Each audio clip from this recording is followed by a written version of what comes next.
کوفہ کے اندر ایک عورت اپنی امانت داری کے حوالے سے بہت مشہور تھی۔ لوگ دور دور سے اپنی امانتیں اس عورت کے پاس رکھوانے کے لیے آیا کرتے تھے۔ ایک دفعہ دو دوست اس بڑھیا کے پاس آئے اپنی امانت کے طور پر قیمتی جواہرات رکھوانے کے لیے، اور ساتھ ہی ایک شرط عائد کی کہ جب تک ہم دونوں ایک ساتھ اس کو واپس لینے نہ آئیں تب تک آپ یہ امانت واپس نہیں کریں گے۔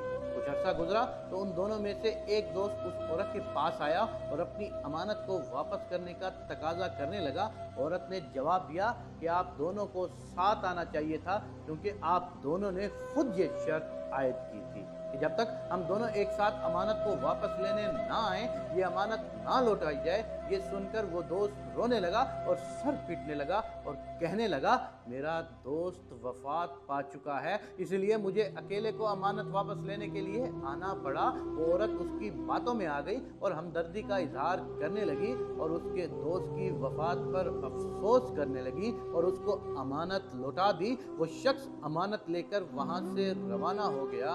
کچھ عرصے بعد وہ دوسرا دوست اس عورت کے پاس آیا اور امانت کی واپسی کا تقاضا کرنے لگا۔ وہ عورت اس کو دیکھ کر حیران اور پریشان ہو گئی اور اس کو سارا ماجرا بتایا کہ تمہارا دوست وہ امانت واپس لے گیا ہے، لیکن وہ شخص بضد رہا کہ آپ نے اس امانت کو واپس کیوں کیا، جبکہ ہماری شرط طے ہوئی تھی کہ جب تک ہم دونوں ایک ساتھ امانت کے لیے واپس نہ آئیں تو آپ نے وہ امانت کسی کو نہیں دینی۔ خیر، یہ معاملہ حضرت علی علیہ الصلوۃ والسلام کی بارگاہ میں پیش کیا گیا۔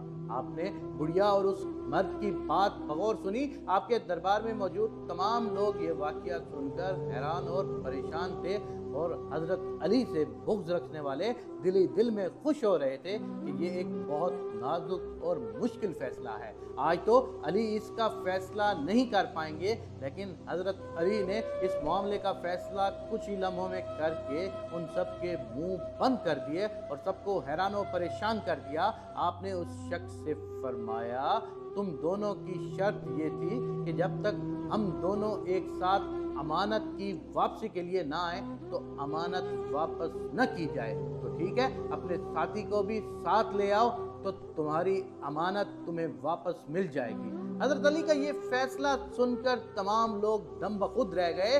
سبحان اللہ، کیا فیصلہ تھا کہ حضرت علی نے کہا کہ جاؤ واپس اپنے اس ساتھی کو دوبارہ لے کے آؤ، ہم تمہاری آپس امانت کر دیں گے۔ وہ ساتھی کو کیسے لے کے آتا، کیونکہ اس ساری کہانی میں وہ دونوں دوست آپس میں ملے ہوئے تھے کہ پہلے ایک آ کے رونے کا بہانہ کر کے وہ امانت لے کے چلا گیا اور بعد میں دوسرا آ کے اس بات کو پیٹنے لگا کہ میری امانت مجھے واپس کرو۔ دراصل وہ دونوں اس بڑھیا امیر عورت سے اپنے ڈبل پیسے وصول کرنا چاہتے تھے۔